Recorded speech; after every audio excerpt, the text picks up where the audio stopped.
നമസ്കാരം, സൈബ്രോ ആണ്. കാഠ്മണ്ഡുവിലെ വിശേഷങ്ങളായിട്ടുള്ള വീഡിയോ ആണ് നിങ്ങൾ കണ്ടുകൊണ്ടിരിക്കുന്നത്.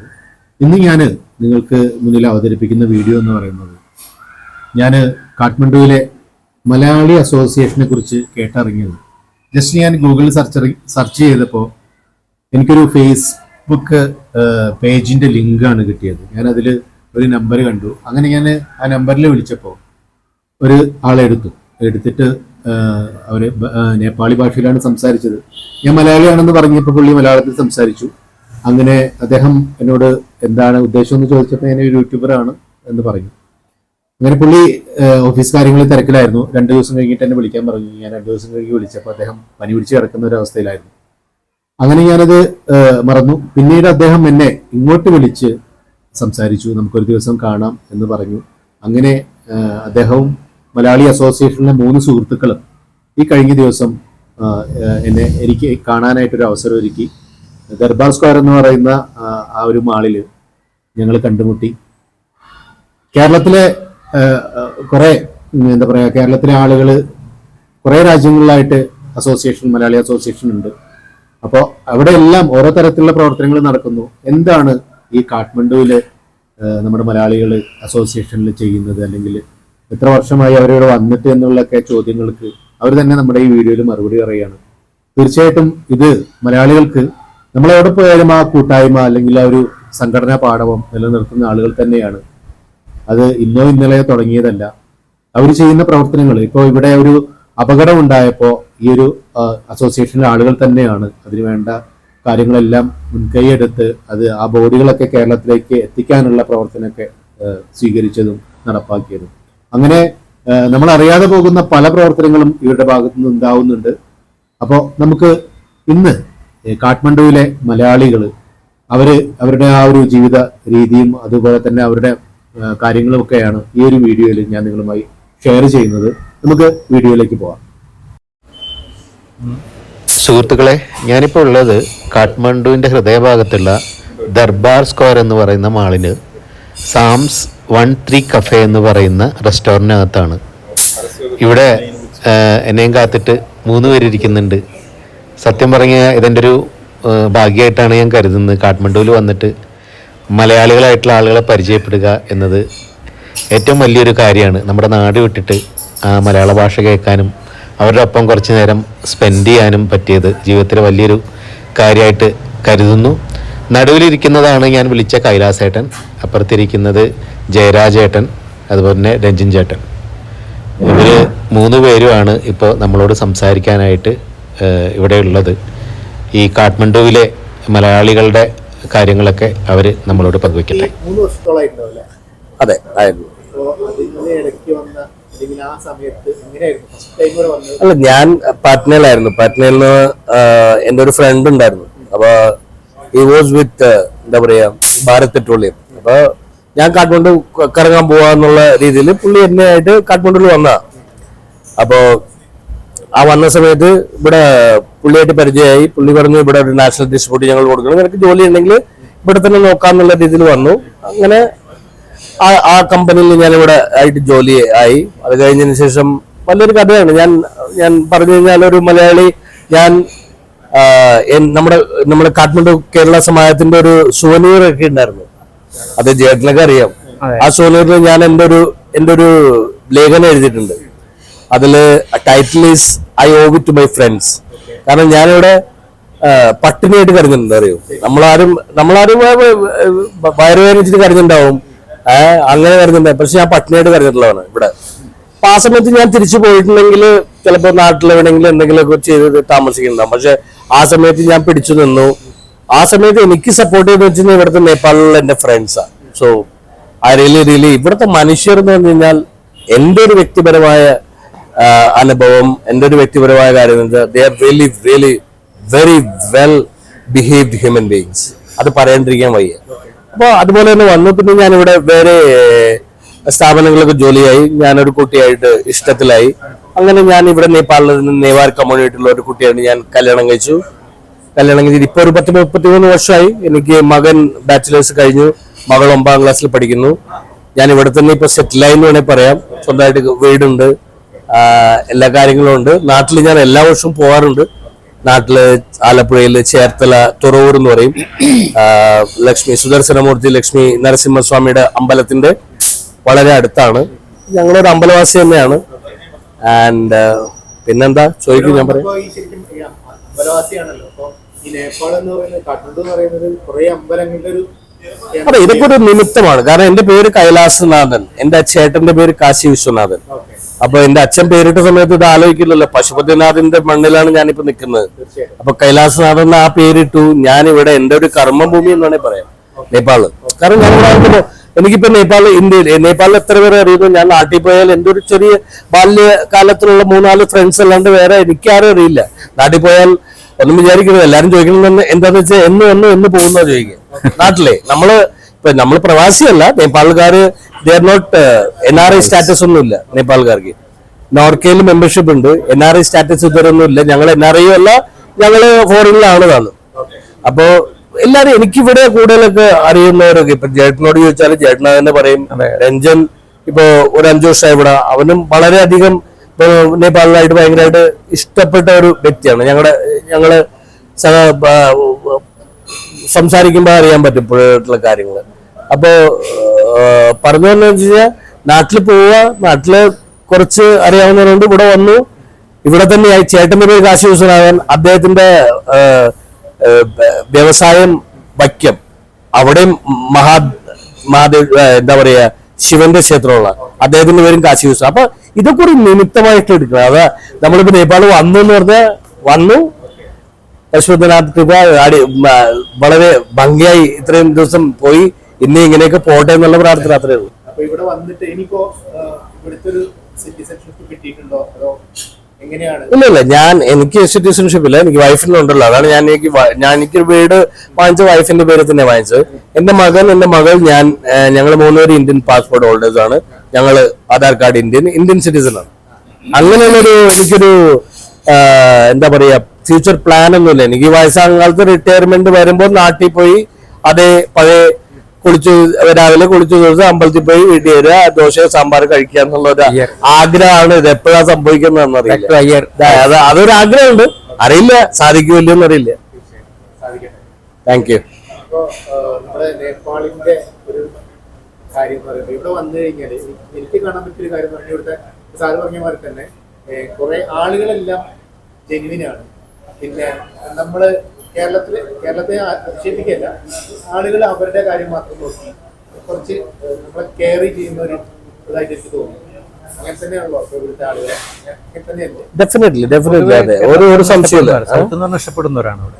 സൗത്ത് എന്ന് പറഞ്ഞാൽ ഇഷ്ടപ്പെടുന്നവരാണ്. അതെ, പിന്നെ നമുക്കൊരു ഐഡന്റിറ്റി ഉണ്ടല്ലോ. ഈ സൗത്ത് ഇന്ത്യ എന്ന് പറയുമ്പോൾ ഒരു ചേട്ടൻ പറഞ്ഞ പോലെ നമുക്കൊരു പ്രിഫറൻസസ് ഉണ്ട് എല്ലായിടത്തും. ഞാൻ പറയുന്നത് നേപ്പാളിൽ മാത്രമല്ല, ഇത് നമ്മള് കേരളം അല്ലെങ്കിൽ തമിഴ്നാട് അല്ലെങ്കിൽ സൗത്ത് ഇന്ത്യ സ്പെഷ്യൽ എന്ന് പറയുമ്പോൾ എല്ലാവരും ഒരു നോക്കുന്നതെന്ന് പറഞ്ഞു കഴിഞ്ഞാൽ ഒരു കൂടുതൽ റെസ്പെക്റ്റോടെ നമ്മളോട് പെരുമാറുക. സോ ആ ഒരു പ്രിവിലേജും കൂടി ഉണ്ട്. അതല്ലാതെ തന്നെ ഞാൻ പറയാം, ആസ് എ കേരളീറ്റ് എന്ന് പറയുമ്പോൾ നേപ്പാളിൽ ഞാൻ പറഞ്ഞല്ലോ, തുടക്കത്തിൽ തന്നെ പറഞ്ഞല്ലോ, ഫാന്റാസ്റ്റിക് ഹ്യൂമൻ ബീങ്സ്. അത് പറയാണ്ടിരിക്കാൻ പറ്റില്ല. There all well behaved. ഭയങ്കര പരിചരണം, എന്താ പറയാ, വളരെ സൗമ്യമായിട്ടുള്ള അല്ലെങ്കിൽ ഹോസ്പിറ്റാലിറ്റി ആയാലും അല്ലെങ്കിൽ മറ്റുള്ള കാര്യങ്ങളായാലും very very very very kindness, very kind. എനിക്ക് ഇവിടെ വന്നിട്ട് ഫീൽ ചെയ്തൊരു കാര്യം, എന്തോ ഒരു റിലേഷൻ നമ്മുടെ കേരളത്തിനായിട്ട് ഈ ഒരു രാജ്യം എന്തൊക്കെയോ ചില സംഗതികൾ സാമ്യമുണ്ട്. പിന്നെ അങ്ങനെ എന്തെങ്കിലും തോന്നിയിട്ടുണ്ടോ? അല്ല, ഉണ്ട്, വളരെ വളരെ. ചേട്ടൻ പറയുന്നു. അതന്നെ ഞാൻ നേരത്തെ പറഞ്ഞില്ലേ, നമ്മുടെ കേരളത്തിലെ നായർ കമ്മ്യൂണിറ്റിയും ഇവിടുത്തെ നേവാർ കമ്മ്യൂണിറ്റിയും ദേ ആർ ഇന്റർ റിലേറ്റഡ്. അത് ഗൂഗിളിൽ പോയി സെർച്ച് ചെയ്ത് അറിയാൻ പറ്റും. കാരണം നമ്മുടെ കസ്റ്റംസ്, കുറെ കസ്റ്റംസും ഇവരുടെ കുറെ നേവാർ കമ്മ്യൂണിറ്റി കുറെ കസ്റ്റംസും സെയിം ആണ്. ഈവൻ ചില ഭാഷകളും കൂടിയും വേർഡുകളും സെയിം ആണ്. ഇപ്പോൾ നമ്മൾ എന്തെങ്കിലും കൊടുക്കുക വെച്ചാൽ നാന്ന് പറഞ്ഞു തരും, ഇവരും നാന്നാ പറയുക. അതുമാതിരി വിളിക്കുമ്പോൾ നമ്മൾ വാ എന്ന് പറയും, ഇവരും വാ എന്ന് പറയും. അങ്ങനെ കുറെ റിലേഷൻസ് ഉണ്ട്. ഇവിടെ ഡോക്ടർ മജ്ബൂരി എന്ന് പറഞ്ഞിട്ടുള്ള ആൾ ഇതിനെപ്പറ്റി ഒരു ബുക്ക് എഴുതിയിട്ടുണ്ടായിരുന്നു. I don't remember the name of the book. അതിന് ഇയാള് ക്ലിയർ ആയിട്ട് എഴുതിയിട്ടുണ്ട്. അപ്പൊ ഞാൻ ഒരു പ്രാവശ്യം വായിക്കാൻ ഇടണ്ടായി, അതൊന്നും എനിക്ക് മനസ്സിലായി. പിന്നെ ഞാൻ ഗൂഗിളിൽ പോയി സെർച്ച് ചെയ്തു, അതിൽ ഫുൾ ഡീറ്റെയിൽസ് കിട്ടും. ഈവൻ നമ്മുടെ അവിടുത്തെ കസ്റ്റംസും, കാരണം ഒരു കുട്ടി ജനിച്ചാലോ അല്ലെങ്കിൽ ഒരാൾ മരിച്ചാലോ ഉള്ള കസ്റ്റംസും ഇവർ ചെയ്യുന്ന കസ്റ്റംസും കുറെ ശരിയാണ്. അതുമാതിരി ഇവരുണ്ടാക്കുന്ന ഭക്ഷണം ഇവരും വട എന്ന് പറയുന്ന സാധനം ഉണ്ടാക്കും. ഇവര് എന്താ പറയാ, ബാരാന്ന് പറയും. പാരാന്ന് പറയും. അത് നമ്മുടെ ഉള്ളിലൂടെ തന്നെ സാഹിത്യത്തിൽ കുറച്ച് വളരെ. ഇവര് ചട്ടാമരി എന്ന് പറയും, അത് ദോശമാരിയാണ്. അത് ദോശ തന്നെ കല്ലിലിട്ടിരുന്നു. കുറെ സമയങ്ങൾ കുറെ ഫംഗ്ഷനിൽ ഇവര് കാര്യങ്ങൾ പൂജ സമയത്ത് ചെയ്യുന്നത് ഇവരും നമ്മുടെ നാട്ടിലെ വാഴയിലമാരി തന്നെ ഇവർ യൂസ് ചെയ്യുക. അതെ അതെ, വാഴയില വേണം, മസ്റ്റാ. Lots of similarities there. അതുകൊണ്ടാണ് ഞാൻ പറഞ്ഞത് ഒരു റിലേഷൻ ഉണ്ട്. അതൊന്ന് കൂടുതൽ അറിയണമെങ്കിൽ ഒന്ന് നമ്മുടെ ഗൂഗിളിൽ സെർച്ച് ചെയ്താൽ മതി. കാണുന്നവരും മറിച്ചൊന്ന് ഗൂഗിളിൽ സെർച്ച് ചെയ്താൽ ഇതിനെപ്പറ്റി അറിയാൻ പറ്റും. സോ ആ ഒരു ഇതുണ്ട്.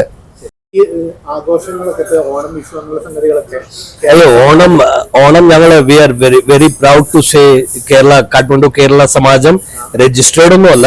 പക്ഷെ ഞങ്ങൾ മലയാളികൾ എന്ന് പറയാൻ ഒരു 10-25 കുടുംബങ്ങളുണ്ട്. വളരെ ഞങ്ങള് എല്ലാവരും കൂടും.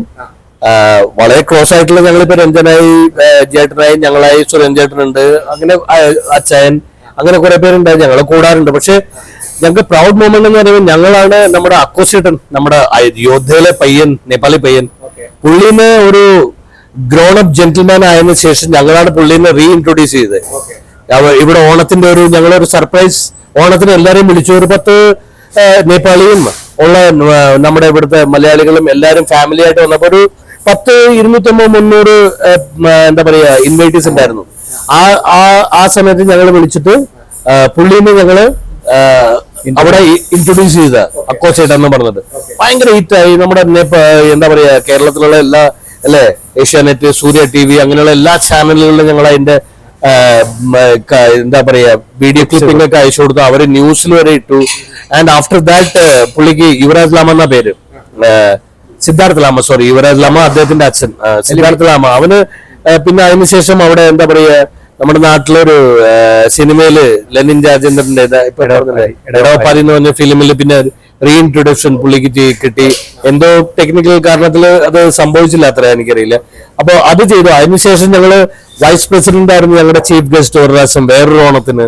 അത് ഞങ്ങളിവിടെ 5-star ഹോട്ടലിൽ ഞങ്ങൾ മൊത്തം ഇലയിട്ട് ഒരു 800 പേരുടെ സദ്യ ഞങ്ങൾ തന്നെ ഒരുക്കി ചെയ്തു. പിന്നെ അതിനുശേഷം സോൾട്ടി ക്രൗണി പ്ലാസയിൽ ഞങ്ങള് ഇവിടുത്തെ മഹാനായക് എന്ന് പറയും, ഇവിടുത്തെ ഷാറുഖ് ഖാൻ, രാജേഷ് ഷവാൽ, ഇവിടുത്തെ ഷാറുഖ് ഖാൻ പുള്ളിയായിരുന്നു വന്നത്. പിന്നെ ഞങ്ങള് ഇന്ത്യയിൽ നിന്ന് നമ്മുടെ ഉത്തര ഉണ്ണീന്റെ ഡാൻസ് ഞങ്ങള് ഉണ്ണി ഞങ്ങള് പൊങ്ങച്ചം പറയുന്നതല്ല, ഞങ്ങള് വിളിച്ചതല്ല. അവര് എന്തോ കാര്യത്തിലൂടെ കുറങ്ങാൻ വന്ന സമയത്ത് ഇവിടെ ഉണ്ടായിരുന്നു. അപ്പൊ ഞങ്ങൾ റിക്വസ്റ്റ് ചെയ്തു. സോ ഷീ ഡിഡ് എന്താ പറയാ ഞങ്ങൾക്കൊരു ഫ്രീ ഭരതനാട്യത്തിന് ഒരു അവര് ഞങ്ങക്ക് തന്നതാണ്. അപ്പൊ അതും ചെയ്തു. പിന്നെ അതും ലാവിഷായിട്ട് ഞങ്ങൾ ഇലയൊക്കെ ഇട്ട് ഒരു 1000 പേരുണ്ടായിരിക്കില്ല, 800 മുതൽ 1000 പേരുണ്ടായിരുന്നു. അങ്ങനെയുള്ളതൊക്കെ ഞങ്ങൾ ചെയ്യുന്നത്. അപ്പൊ ആ സമയത്ത് ഞാൻ ഈ സമയത്ത് ഞങ്ങളുടെ ഒരു വളരെയധികം ഞങ്ങൾക്ക് എന്താ പറയാ സപ്പോർട്ടീവ് ആയിട്ടുള്ള 2-3 പേരുടെ പേര് ഞാൻ പറയാൻ ആഗ്രഹിക്കുന്നു. അബി, സുനേന, മുത്തുബായി, നമ്മുടെ മുസ്തഫ, ഇവൻ ഇപ്പൊ പോയവൻ, പ്രദീപ്, അബ്ദുള്ള, ഇങ്ങനെയുള്ള കുറെ നമ്മുടെ എന്താ പറയാ അല്ലെ കുറെ യങ് റാഫി, ഇവരൊക്കെ ഭയങ്കരമായിട്ട് ഇൻവോൾവ് ആയിരുന്നു ഇതിൽ. കാരണം ഞങ്ങളിപ്പോ എനിക്കിപ്പോ വയസ്സുമായി, പിന്നെ ഇപ്പോഴത്തെ ആ ജോബ് റെസ്പോൺസിബിലിറ്റിയിൽ അങ്ങനെയുള്ള സമയം എടുക്കാനും ഭയങ്കര പാടാ. അപ്പൊ അവരൊക്കെ തന്ന ഒരു കോൺട്രിബ്യൂഷൻ, സമാജത്തിന് വേണ്ടി കോൺട്രിബ്യൂഷൻ തന്നത് നമുക്ക് ഒരിക്കലും മറക്കാൻ പറ്റില്ല. And as A Malayali staying in Kathmandu, ഞാൻ ഈ സമയത്തിൽ അവരാരും ഇപ്പൊ ഇവിടെ കാഠ്മണ്ഡു ഇല്ല, അവര് എവിടെയൊക്കെ അവരവരുടെ ജീവിതമാർഗങ്ങളെ തേടി അവര് കുറച്ച് പേര് ദുബായിലും കുറച്ച് നാട്ടിലും കുറച്ച് അവിടെ. പക്ഷെ ഈ അവസരത്തിൽ ഞാൻ അവരോട് എല്ലാം കാഠ്മണ്ഡു കേരള സമാജത്തിന്റെ എല്ലാ മെമ്പേഴ്സിന്റെ രീതിയിലും അവർക്ക് ഞാൻ ഈ ഒരു അവസരത്തിൽ വളരെ വളരെ നന്ദിയും ഒരു ലോങ് ബ്ലെസ്സിങ്സും നേരാൻ ആഗ്രഹിക്കുന്നത് എല്ലാവരുടെയും പേരിൽ. അതൊരു വലിയ കാര്യം തന്നെയായിരുന്നു. ഭൂകമ്പം ഉണ്ടായ സമയത്ത്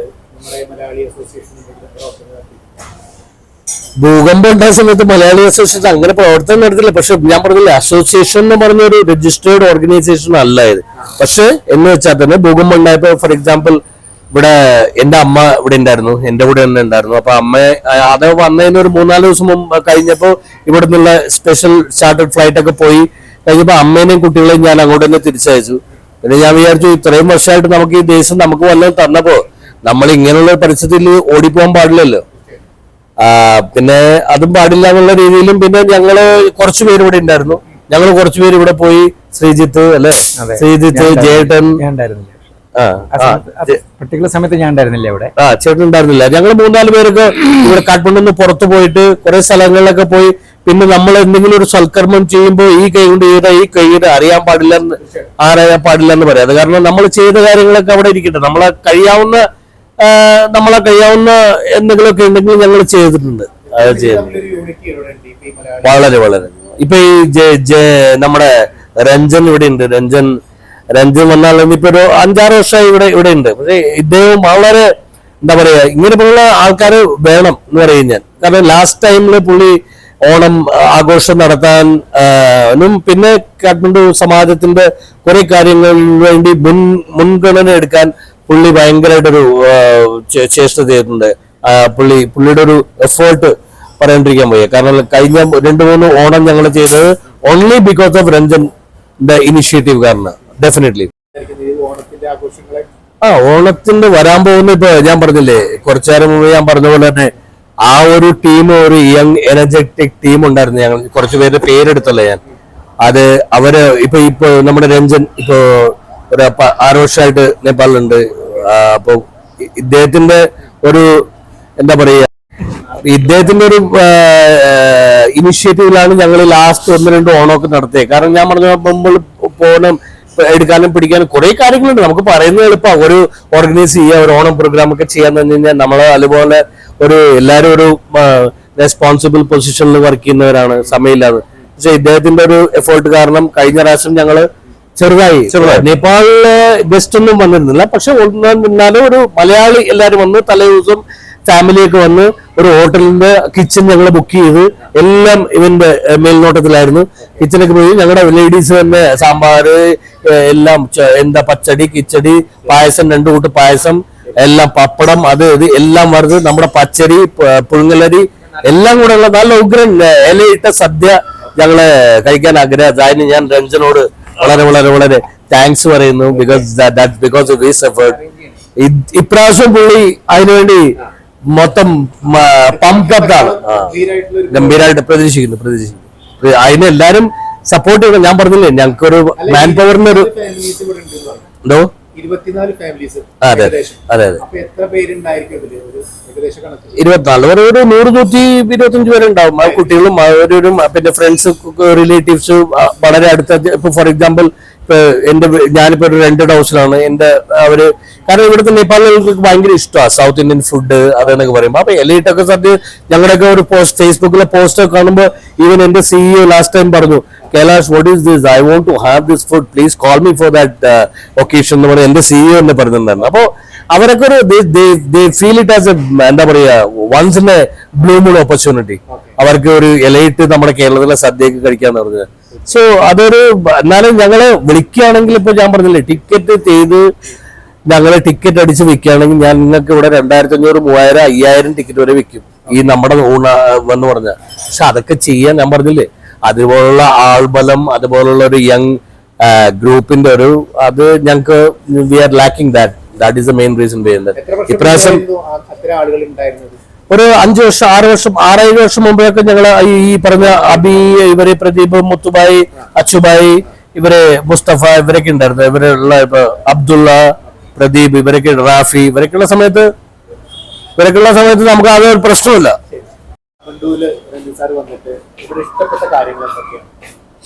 ഞാൻ ഇവിടെ വന്നിട്ട് 5 വർഷം കഴിഞ്ഞു. ഞാൻ വന്നിട്ട് 5 വർഷം കഴിഞ്ഞു. എൻ്റെ ഒപ്പം എൻ്റെ വൈഫുണ്ട്, എൻ്റെ മോനുണ്ട്. ഇഷ്ടപ്പെട്ട കാര്യം എന്ന് പറഞ്ഞു കഴിഞ്ഞാൽ ഇവരൊക്കെ പറഞ്ഞ പോലെ തന്നെ എനിക്ക് ഇവിടുത്തെ കൾച്ചറാണ്, ഇവിടുത്തെ ആൾക്കാരെ. അതിപ്പം അത് എന്താ പറയുക, ഈ നേപ്പാൾ എന്ന് പറയുന്നത് നമ്മുടെ കേരളം പോലെ തന്നെയാണ്.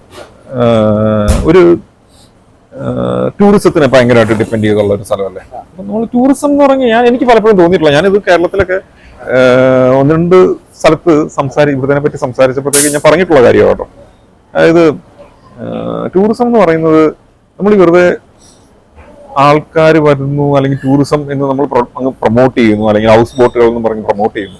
അത് മാത്രമല്ല, ടൂറിസ്റ്റ് വന്ന് പോകുന്ന ടൂറിസ്റ്റിന് മനസ്സിലൊരു ഫീൽ ഉണ്ടാവും. എന്ത് ഒരു സ്റ്റേറ്റ് ഓഫ് മൈൻഡ് ആണ് അല്ലെ. അപ്പം അത് ഇവിടുത്തെ ആൾക്കാർ കൊടുക്കും. അതായത് അവരുടെ പെരുമാറ്റം.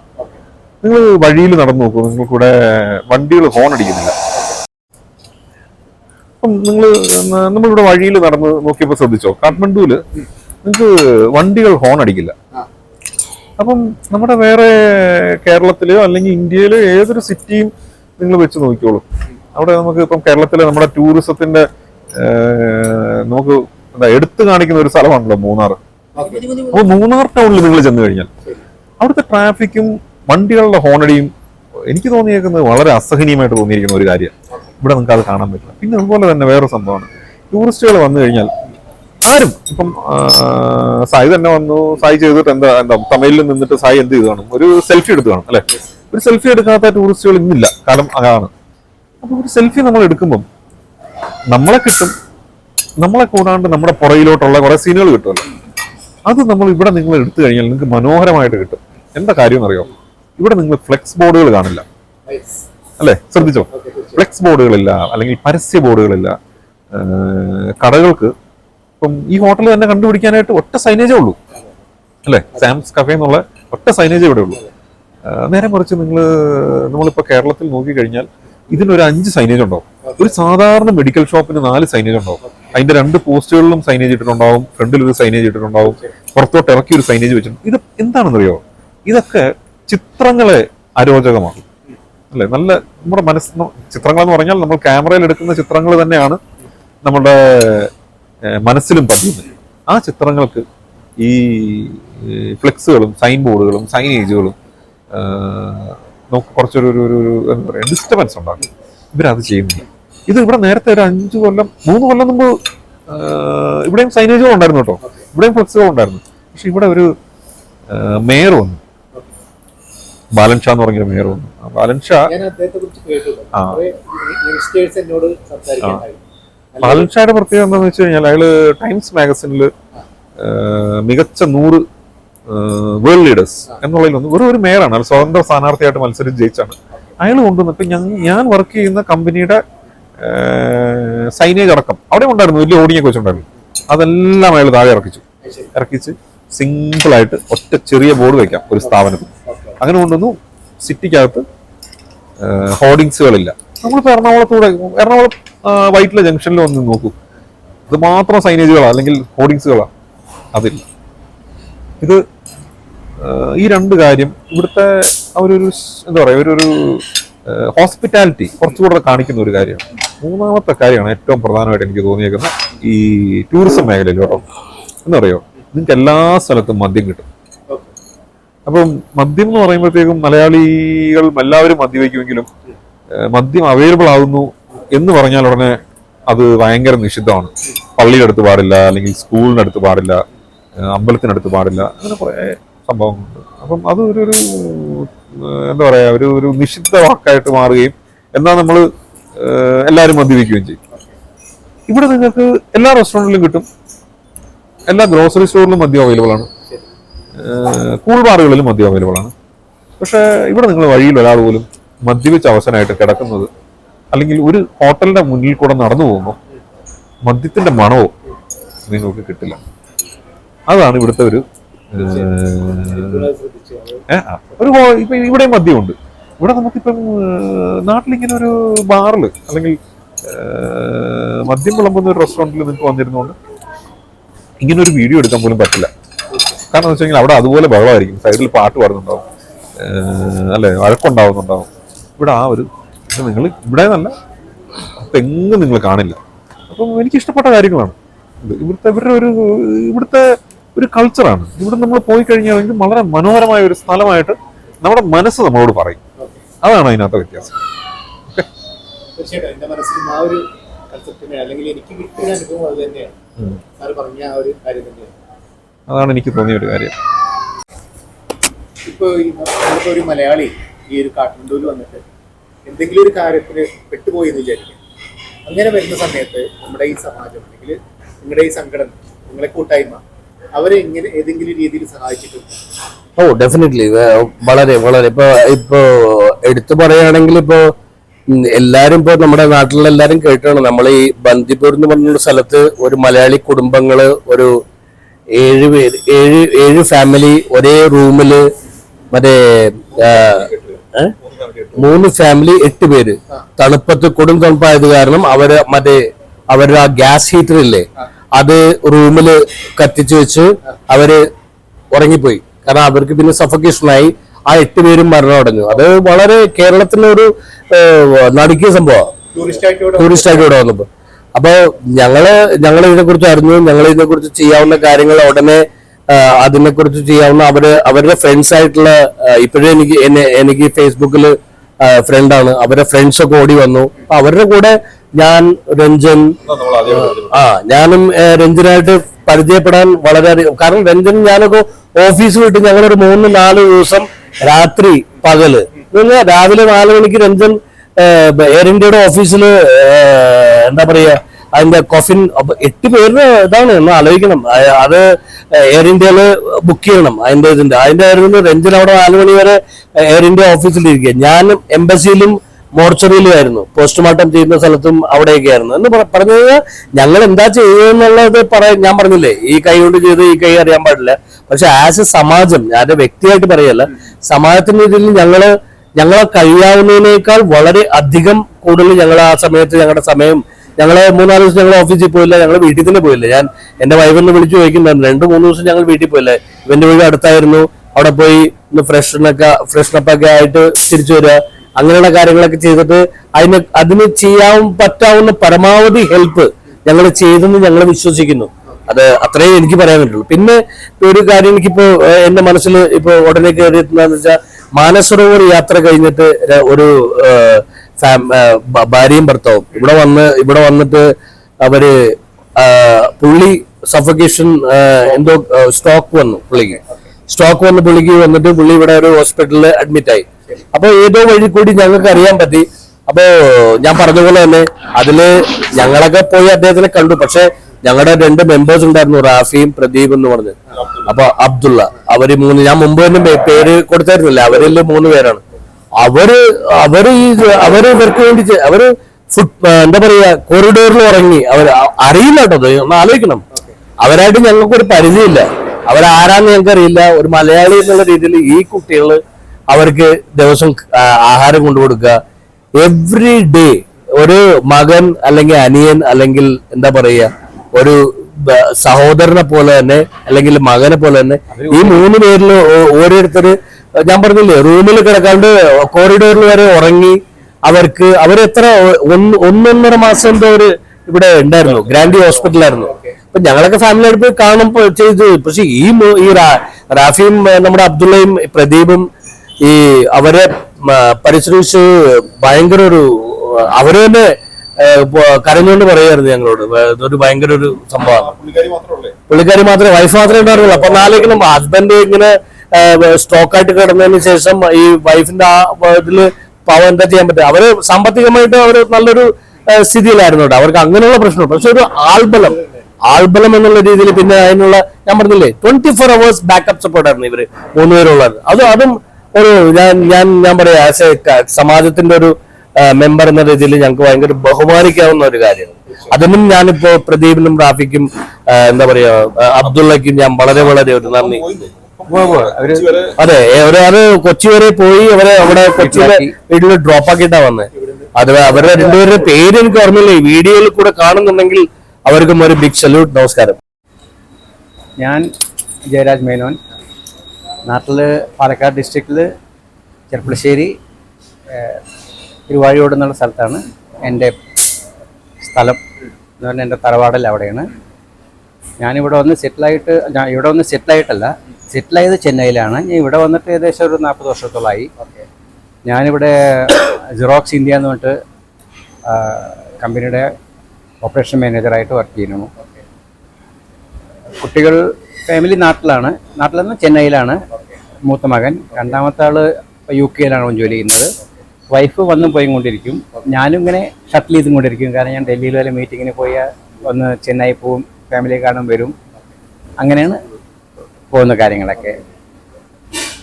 പിന്നെ 40 വർഷത്തെ എക്സ്പീരിയൻസ് ഈ ഒരു രാജ്യത്ത്. 40 വർഷം എക്സ്പീരിയൻസ് പറഞ്ഞാൽ ഞങ്ങളുടെ ഫ്രണ്ട്ഷിപ്പും കാര്യങ്ങളൊക്കെ തന്നെ നല്ലതായിട്ട്. പിന്നെ ഞങ്ങളെന്ന് പറഞ്ഞാൽ ഇവിടുത്തെ ആൾക്കാരായിട്ട് നല്ല മിങ്കിൾ ചെയ്തിരിക്കുകയാണ്. കാരണം കൈലാഷ് പറഞ്ഞമാതിരി നാട്ടിലത്തെക്കാളിലും ആൾക്കാരെ ഞാൻ ഇവിടെയാണ് അറിയുക. കാരണം നാട്ടിൽ ഞങ്ങളെ എൻ്റെ അച്ഛനുള്ള തലമുറയിലുള്ള ആൾക്കാരും അവരൊക്കെ അച്ഛൻ്റെ പേര് പറഞ്ഞാൽ ഞങ്ങളെ അറിയും. ഒരു ജനറേഷൻ നമ്മളത്ര അറിയില്ല. പിന്നെ ഏട്ടനും മൂത്ത ചേച്ചിയുള്ള നാട്ടിൽ തന്നെയാണ് സെറ്റ് ചെയ്തിരിക്കുന്നത്. അപ്പം ഇവിടുന്ന് പോണ സമയത്ത് നാട്ടിൽ പോവും, തറവാട്ടിലൊക്കെ ഒന്ന് പോവും, എല്ലാവരെയും കാണും, തിരിച്ചു വരും. പിന്നെ ഇവിടെ വന്നാൽ ഞങ്ങളുടെ ഈ ഫ്രണ്ട്ഷിപ്പും കാര്യങ്ങളാണ് ഞങ്ങൾ കൂടുതൽ. പിന്നെ എനിക്ക് നല്ല നേപ്പാളി ഫ്രണ്ട്സ് ഉണ്ട്. They are as good as നമ്മുടെ റിലേറ്റീവ്സിനെക്കാളും ബെറ്റർ ദാൻ ദസ്. അതങ്ങനെയാണ് അവരുടെ പെരുമാറ്റം. കാര്യം നമ്മളെങ്ങനെ അങ്ങോട്ട് ബിഹേവ് ചെയ്യുന്നു അതനുസരിച്ച് നമ്മുടെ ബിഹേവിയറാണ്. And specially Nepali they have a soft corner for South Indians, especially Keralese. കാരണം ഇവിടുത്തെ അധികം ആൾക്കാരും കേരളത്തിൽ പോയി പഠിച്ചവരും കേരളത്തിലെ കൾച്ചർ കണ്ടവരും കേരളത്തിലെ ആൾക്കാരായിട്ട് മിങ്കിൾ ചെയ്ത ആൾക്കാരാണ്. അപ്പോൾ അവർക്ക് അറിയാം എന്താണ് കേരളം എന്ന്. കാരണം ഫോർച്ചുനേറ്റ്ലി അൺഫോർച്ചുനേറ്റ്ലിയോ ഇവരുടെ ബോർഡർ ബീഹാറായ കാരണം അവരെല്ലാവരും ആ ഒരു ഇതാണ് അവർക്ക്. അതും നല്ല സ്ഥലങ്ങളുണ്ട്, പക്ഷെ അവർക്ക് അധികം ആൾക്കാരും അവർ മിങ്കിൾ ചെയ്യുമ്പോൾ അവർ വിചാരിക്കും ഇന്ത്യ എല്ലാം എങ്ങനെയാണെന്ന്. പക്ഷെ ഇന്ത്യ അങ്ങനെയല്ല എന്നുള്ള കാര്യം അവർ സൗത്ത് പോയവർക്കും അറിയാം. അപ്പോൾ അങ്ങനെ ഒരു നല്ലൊരു അറ്റ്മോസ്ഫിയറാണ് ഇവിടുത്തെ. പിന്നെ എൻ്റെ കൂടെ വർക്ക് ചെയ്യുന്നവരെല്ലാം നേപ്പാളീസാണ്. So though I am heading there operation, but എനിക്ക് അവരുടെ സപ്പോർട്ട്സിൻ്റെ എല്ലാം നല്ല കാര്യമായിട്ടുണ്ട്. അപ്പോൾ ഓക്കെ, ഇനിയിപ്പോൾ ഇവിടെ ചിലപ്പോൾ 1-2 കൊല്ലം കൂടി ഇവിടെ കണ്ടിന്യൂ ചെയ്യേണ്ടി വരും. കാരണം എനിക്ക് 1-2 പ്രൊജക്ട്സ് കംപ്ലീറ്റ് ചെയ്യാണ്ട് ആയി കഴിഞ്ഞാൽ ബാക്ക് ടു ഇന്ത്യ. അതാണ്. സുഹൃത്തുക്കളെ, ശരിക്കും ഹൃദയം നിറഞ്ഞ ഒരു ദിവസം തന്നെയായിരുന്നു. കാരണം കാഠ്മണ്ഡുവിലെത്തിയിട്ട് ഒരു ചെറിയ യൂട്യൂബറായ എന്നോട് അവർ കാണിച്ച ഈ ഒരു സ്നേഹത്തിനും ഈ ഒരു എന്താ പറയുക വാത്സല്യത്തിനുമൊക്കെ നന്ദി രേഖപ്പെടുത്തുകയാണ്. എന്തായാലും കാഠ്മണ്ഡുവിലെ മലയാളികളുടെ കൂടുതൽ വിശേഷങ്ങൾ ഇവരിൽ നിന്ന് നമുക്കറിയാൻ സാധിച്ചു. മലയാളികൾ എവിടെ പോയാലും പൊളിയാണ് എന്ന് പറയുന്ന പോലെ തന്നെ ഇവരുടെ പ്രവർത്തനങ്ങൾ ഇനിയും ഊർജിതമാവട്ടെ. അവർക്ക് സഹായിക്കാൻ പറ്റാവുന്ന അത്ര അവർ നമ്മളെ മലയാളികളെയും മറ്റുള്ള ആളുകളെയും സഹായിക്കട്ടെ എന്ന് പ്രാർത്ഥിക്കുന്നു.